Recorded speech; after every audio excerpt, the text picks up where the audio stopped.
We will be going live in 5, 4, 3, 2, 1. We're live. Good morning, Owasso. This is the Twins with Owasso Live, and this is the Morning Loop. The California tax. So, basically, California's oil or gas tax is drying up because there are so many people in California driving electric cars so they can benefit their, budget and time. But guess what? Now the gas tax that they have is drying up, and they don't have enough tax revenue to sustain California economy anymore. So now they're going to start taxing people for driving electric cars per mile. So you might as well just go switch back to a gas car at this point. So check this out. We'll go ahead and play it whenever you're ready, Chad. You got but basically all the benefits of having a having an electric electric vehicle aren't beneficial anymore with a mileage tax. Yeah, I mean it's dumb. Very dumb. Get rid of that and transition, and we are playing. The weirdest problem. They now have so many people driving EVs that guess what's happened? They don't know where to get the gas tax money anymore. Now they're going to start taxing EV drivers. What? Watch this. With more than 30 million registered passenger vehicles in California, the state says it shells out more than $8 billion a year to maintain the roads those cars drive on. But because so many Californians now own electric vehicles, the gas tax money is starting to dry up, which is why Caltrans wants to instead charge drivers per mile and is now enrolling people in a 6-month pilot program to test out the concept. Pilot program, 6 months. Yeah. California is experiencing the weird. There you go. I'm not making this crap up. I mean, there's no benefit to having an electronic car if you live in California anymore. No benefit whatsoever. It's like, I buy this car so I don't have to pay $8 a gallon on gas. Well, guess what? Maybe what are they going to charge you per mile you drive now? I mean, this is ridiculous. It's another reason why people are leaving California in droves. The only people who can afford to live there are the ultra wealthy, and the people who can't afford to live there, they don't have a choice and they're stuck there.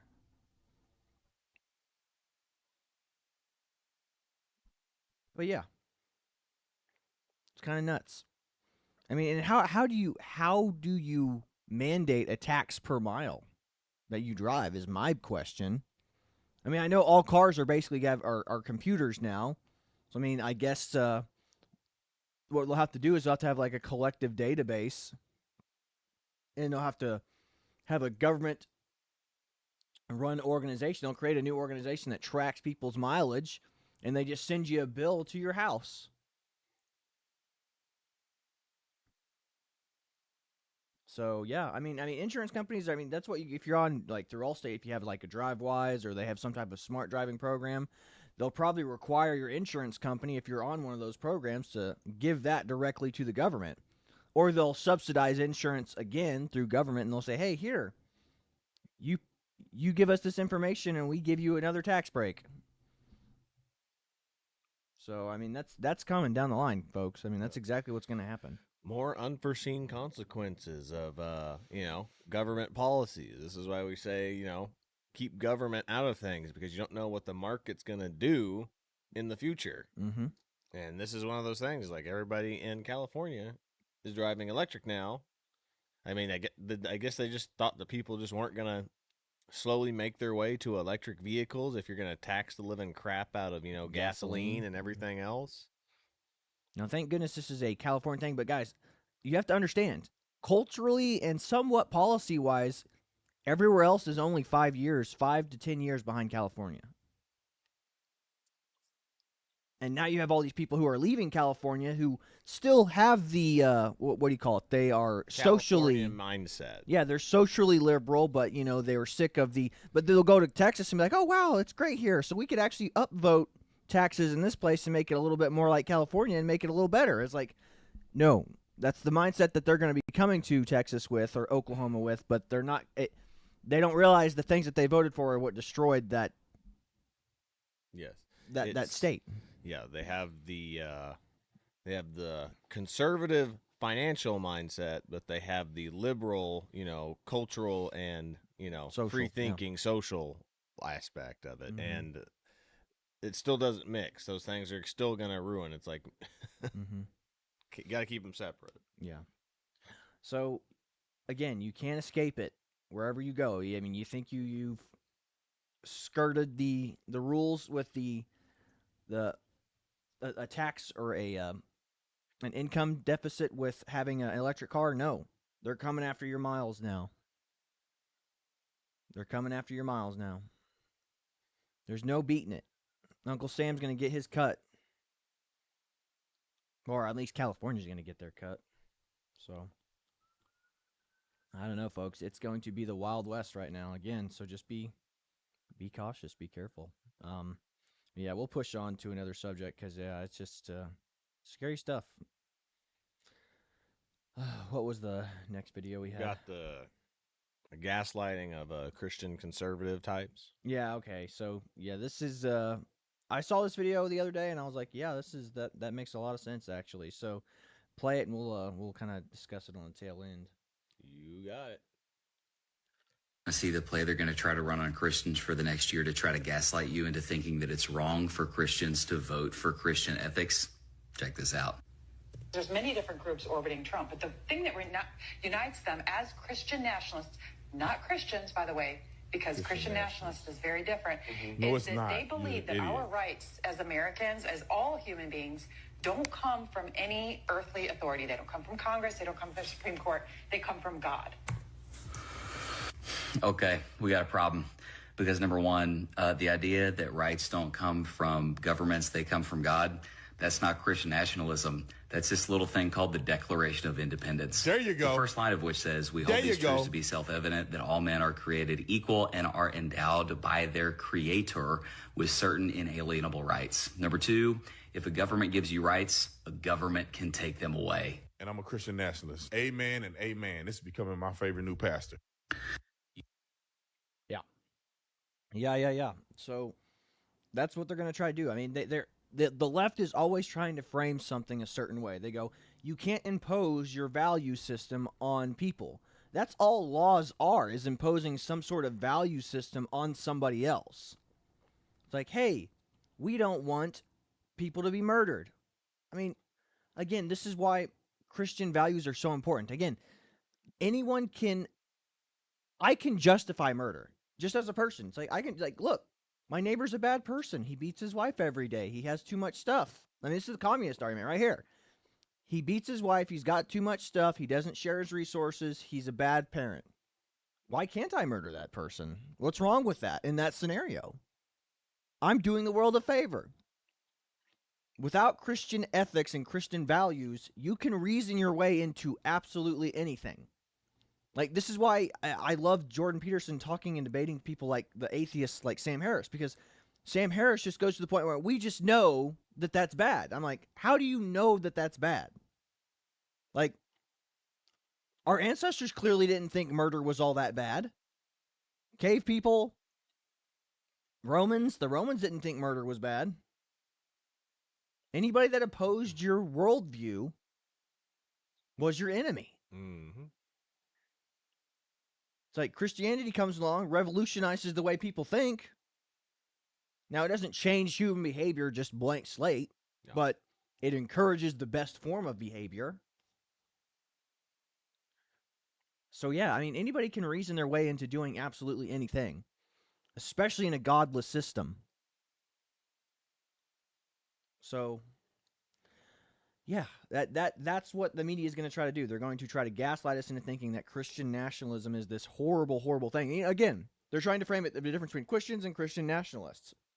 And they go, hey, Christians don't impose their values on people. It's like, BS, we don't. That's what going out and evangelizing is all about. We want you to believe the way we believe so you can get access into heaven. Yeah, here's what it is. They're gonna literally turn this to where the good Christians are the pro LGBTQ churches. Yeah, they're and the Christians that get walked all over by the modern heterodoxy. Exactly. Yeah, by the modern. So Yeah. any church that can be there can be a woman pastor, and or they're pro LGBTQ. The media is going to start moving towards those are the true Christians, and then there's the Christian nationalists, which would be people, just normal people like you and me, like the churches should be against homosexuality. The church should not have women pastors, stuff like that, and that's where they're going to go to. Like, so they're going to literally change to where these are the good Christians,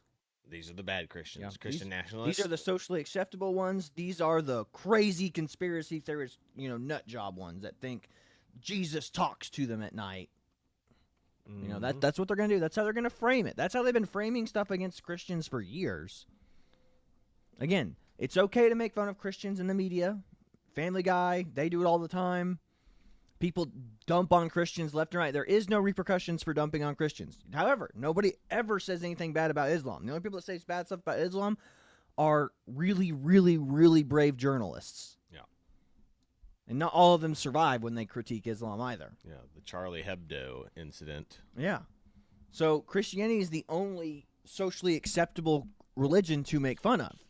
And now, again, they're going to start gaslighting the Christians who are not as steadfast in their faith, going, hey, and then all the people who are in that community are going to be, hey, you sound like one of those Christian nationalists instead of one of the real regular Christians who just want people to live and let live. Yeah, which, I mean, I've just heard that argument just being in high school and in college, just people saying that's not what Christians believe. Said if you're a true Christian, you won't judge other people, because well, actually Christians are supposed to judge people. Now the final judgment comes up to the Creator, but if someone's doing something wrong, we're not supposed to just sit there and be like, yes, do what's wrong, that's fine. Yeah. Hurt yourself, hurt others. Yeah, we don't care. It's your problem, not ours. But yeah, no, I mean, you're supposed to, we have to police bad behavior. Now, there is a way of going about it. And like I said, certain people need to be policed in certain ways. For guys, a lot of times you got to be super harsh with them and be like, hey, what you're doing is wrong, and you have got to stop that. With women, you probably have to speak a little less harshly to them because, like I said, with women, it's very emotional. Yeah. Well, and two, it's like the sexes are all supposed to keep each other in check. And that's part of the reason why is like we've taken accountability away from, from women, and women don't like to judge other women. Well, because you kind of got to bring back the old, what I call the the shaming grandma type of, woman again. Just like, that is not right. Like, how dare you do that? Because guys will straight up tell you what you're doing is not right. I said girls don't do that as much anymore. They used to. Yeah. They used to be the harshest ones about it, feels like.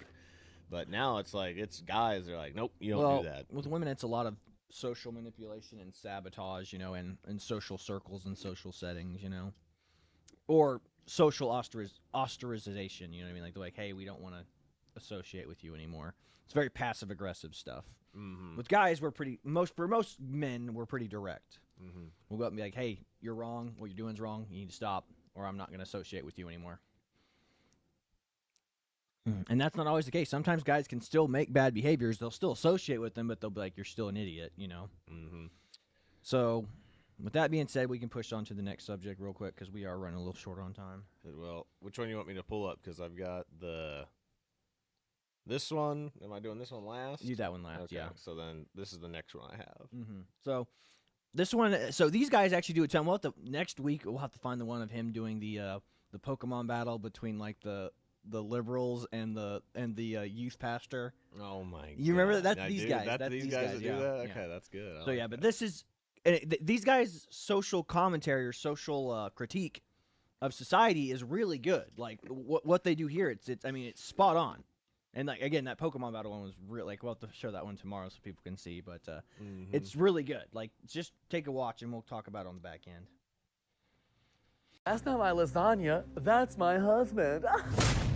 Who is that? That's Tyler, the new employee I just hired. Hey, Michael. Hey, Malik. How's it going, boys? And he is homosexual? Yes. I thought his diverse background would fit in well around here. Ah, disgusting. What? What? To work in the same office as that deviant? I quit. Malik, what are you talking about? You know, in my country, you'd be jailed for that type of behavior. or worse.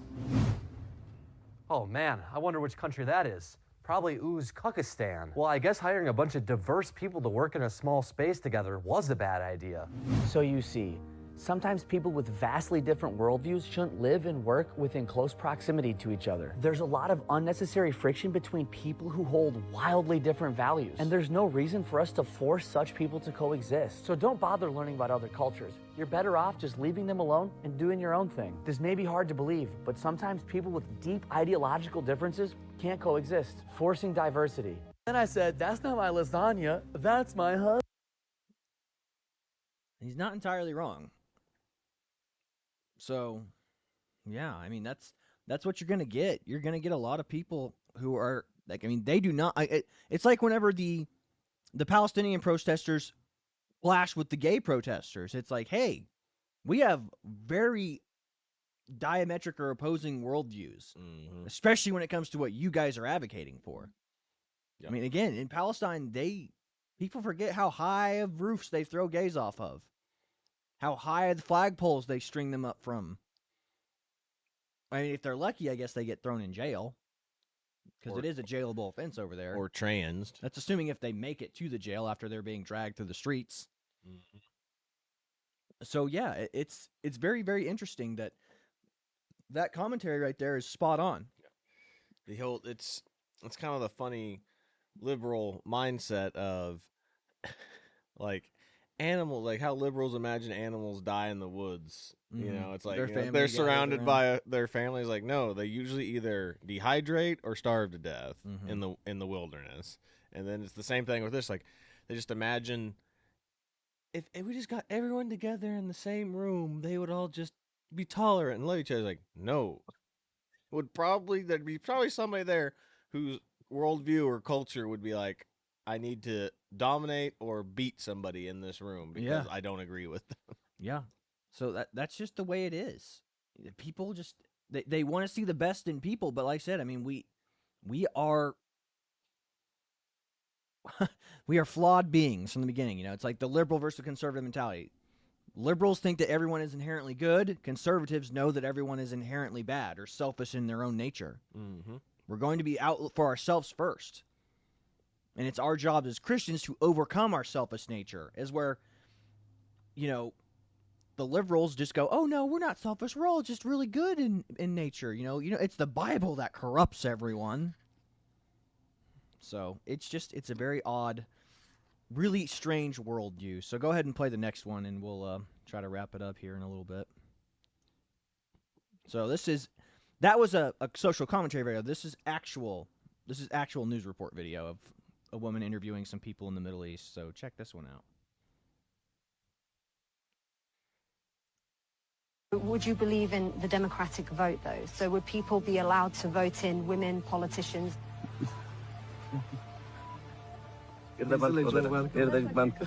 So would you believe in the democratic vote, though? So would people be allowed to vote in women politicians? Shut the camera off. Stop. That's what they think in the Middle East, folks. That is exactly what they think. They couldn't even, they can't fathom that idea. They laugh at it. So like I said, remember, these are the cultures that Europe is importing and the cultures that we are importing. Like, women who are feminists here in the U.S., they think a patriarchy exists. If a patriarchy existed, why do you have the right to vote? Why do you have any of the individual rights that you currently have? But we are importing this. Europe's got a bigger problem than we do. Yep. But we're importing these people. We've seen multiple terrorists come across the southern border. We showed videos on this channel of them coming across the border. And you wonder why, or women are going to be wondering why and what happened whenever their rights are being stripped from them. Like you could see in certain countries in Europe pretty soon where the right of women to vote will be taken away, probably within this generation. Well, going back to one of our other episodes where we talked about the Muslim mayor being elected to the council or whatever in whatever town up in Minnesota. Yeah, and they straight up banned the LGBTQ flag because they don't like it. They're like, nope. The federal government had to step in and send a subpoena to the country, send a subpoena to that town, and say, "Hey, that's a First Amendment violation." But like I said, they still did it. A majority Muslim population city in Minnesota got rid of the pride flag. They banned it. So stuff like that will happen. Don't be shocked when it does. So with what we just said and what we've been telling you, we'll pull up the final video and we'll be like, and we'll kind of hammer the last point home, and then we'll wrap it up today. And you just play that whenever you're ready, Chad. You got it. Make sure it's readable. Oh, it is. Oh, yeah. Come bring it down just a hair. I'm retarded?